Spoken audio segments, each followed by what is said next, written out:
One handle, two platforms. That handle is the only fingerprint they can't forge. If anyone DMs you for money, wallets, VIP access, or signals, it's a scam. I sell nothing, ever. Now type MAP in the comments if you're locked in, because this is the crisis no one mapped, and the market is repricing it in real time. Silver is $95 today, and the reason people are whispering $100 tomorrow isn't hype. It's mechanics. Stop. This matters, because the Strait of Hormuz doesn't need a press conference to shut. Markets don't wait for a legal declaration. Markets wait for risk pricing. When risk becomes unpriceable, insurance becomes expensive or unavailable, ships hesitate, flows slow, and the world reprices scarcity. And when the world reprices scarcity, hard assets don't drift. They gap. Now I'm going to build the map using your two sources. I'll move fast and I'll keep it tight, because in this market, hesitation is expensive. First, what's happening in silver? Your FX Leaders source says silver surged to around $94.50, gaining 8% in one day, driven by escalating U.S.-Israel-Iran tensions and a rush toward safety. They explicitly say silver is no longer following its usual patterns. It's acting like a go-to safety asset. Then they stack the three drivers that create the pressure wave: worsening conflict, risk of Hormuz blockage, and a significant liquidity crunch in the COMEX futures market. That's why I keep saying the crisis no one mapped. Because most people map war like politics, markets map war like logistics, and logistics maps war like scarcity. Now, what's happening in gold? Your Reuters link is paywalled from my side, but Reuters attributed reporting is widely reprinted. Times of India, citing Reuters, reports gold jumped on the strikes and rising regional tension, with spot gold up around 1.72% to $5,368.09, and U.S. gold futures up around 2.58% to $5,282.60 in that reporting. So gold is confirming the regime. Gold is the trust barometer. Silver is the friction barometer. Now stop. Here's the first thing most people miss. A Hormuz shutdown doesn't have to be total to be catastrophic. Even partial disruption forces the market to price higher freight, higher insurance, higher energy volatility, higher inflation risk, and inflation risk is rocket fuel for hard assets. That's why FX Leaders ties this move to energy and inflation logic. They say the Hormuz risk pushed Brent crude toward around $82 per barrel, and they explain that rising energy costs historically trigger silver rallies because silver is both an inflation hedge and an industrial essential. This is not just fear buying. This is the market pricing second-order effects. And silver lives in second-order effects. Gold moves first. Silver moves hardest. Now, here's the second pattern break. The reason $95 today, $100 tomorrow is even a sentence people can say with a straight face is because FX Leaders provides the ladder, not vibes, levels. They say silver hit $94.90 during early Monday trading in Asia. They say silver bounced from around $63 in early February and recovered about 47% to today's level. They remind you January's record high was around $121, and they say analysts expect it could be tested again by mid-March. So this isn't a normal silver tape. This is a high volatility repricing tape. Now here's the exact structure that makes $100 feel like a magnet instead of a fantasy. FX Leaders says immediate support moved up to $91.30. They say as long as silver holds above $89.50, the bullish structure is bulletproof. They say the first major target is $97.70, and if $97.70 breaks clean, they warn of a gamma squeeze toward $104.15. That's your ladder. If silver is sitting near $95, it's close enough to the $97.70 trigger that $100 becomes the psychological magnet right above it. And in a stress regime, psychology matters. Now stop. Here's the trap. People hear gamma squeeze and they think it's guaranteed. Nothing is guaranteed, but structure matters. And structure plus stress equals volatility. So you don't approach this like a calm market. You approach it like a market that can gap both directions. And FX Leaders is honest about that. They say volatility is high. And note many pros avoid market orders and use limit orders on dips. That line is not an aside. That line is a warning label, because it tells you the market is moving fast enough that execution itself is a risk. Now here's where this becomes the crisis no one mapped. The public sees war headlines. The public buys gold. That's wave one.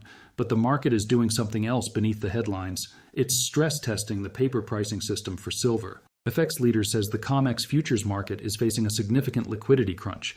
What does that mean in plain English? It means the market's depth is thinner than normal.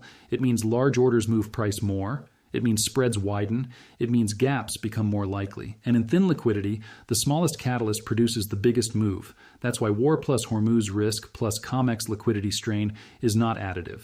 It's multiplicative. Now, FX Leaders adds one more ingredient that turns rally into squeeze narrative. They cite analysts reporting a 67 million ounce shortfall in global silver supplies, and they say increased physical buying is pushing spot prices well above futures prices. Stop. Say that again in your head. Spot above futures. That's not a chart pattern. That's the market whispering something uncomfortable. Paper is struggling to represent reality, because futures are paper with a delivery mechanism. When delivery risk matters and physical demand spikes, the market stops asking what's the price and starts asking can you deliver? That is the moment squeezes stop being memes and start being structure. Now, I'm going to plant 3 open loops right here because these are the 3 questions that decide the next move. 1. Does the market treat Hormuz risk as a temporary spike or a persistent shock? 2. Does silver keep outperforming gold, or does it fade back into just an industrial metal? 3. Does spot stay above futures, or does the paper market regain control? We're going to close all 3, and then we're going to end with a 48-hour checklist you can screenshot. Loop 1. Hormuz risk, temporary or persistent. This is not political, it's functional. If the region stays unstable, energy risk stays elevated. If energy risk stays elevated, inflation expectations stay elevated. If inflation expectations stay elevated, hard assets stay bid. That's why Reuters-style reporting focuses on gold rising on strikes and rising regional tension. It's the safe haven response to persistent uncertainty. If the news calms, the premium can compress. If the news escalates, the premium can expand. That's why this market will not move in a straight line. It will reprice probability, not certainty. Loop 2, does silver keep outperforming gold? FX Leaders points to silver outperforming gold sharply in this window, citing silver up 12.5% over 48 hours versus gold up 3.3%. That's the signal that silver isn't just tagging along. Silver is expressing friction. If that continues, the market is shifting from pure trust fear to broader inflation logistics fear. That's when silver becomes the lead metal. If that stops and silver fades while gold holds, then it's pure safety. No mania, no squeeze acceleration. Loop 3, does spot stay above futures? This is the big one. If physical demand stays urgent, spot can remain stubborn. If spot remains stubborn while futures whip around, the story is real. If spot futures divergence collapses quickly, the paper market is regaining control. And that's how you avoid being manipulated by headlines. You watch the behavior. Now let's put everything together into the clearest tomorrow map. Silver at $95 today. The market is staring at $97.70 as the trigger zone FX Leaders highlights. If $97.70 breaks and holds, $100 becomes a magnet, and the next squeeze zone is $104.15. If $97.70 rejects hard, you can get a violent shakeout, because that's what silver does at major levels. And if the shakeout holds above $91.30, the bid is still sticky. If it breaks down through $89.50 and closes below, FX Leaders says the war-driven gains may be fading with downside toward $85. That is a complete map, not a prophecy, a map. Now stop. Here's the biggest trap of all. People think the point of this video is to tell you whether silver hits $100 tomorrow. That's not the point. The point is to tell you what kind of market you're in, because if you're in a stress repricing market, you don't trade it like a calm range market. You don't assume smooth trends. You assume trapdoors, and you use structure, not emotion. Now, I'm going to give you the 48-hour checklist that makes this useful and addictive. This is the part people come back for.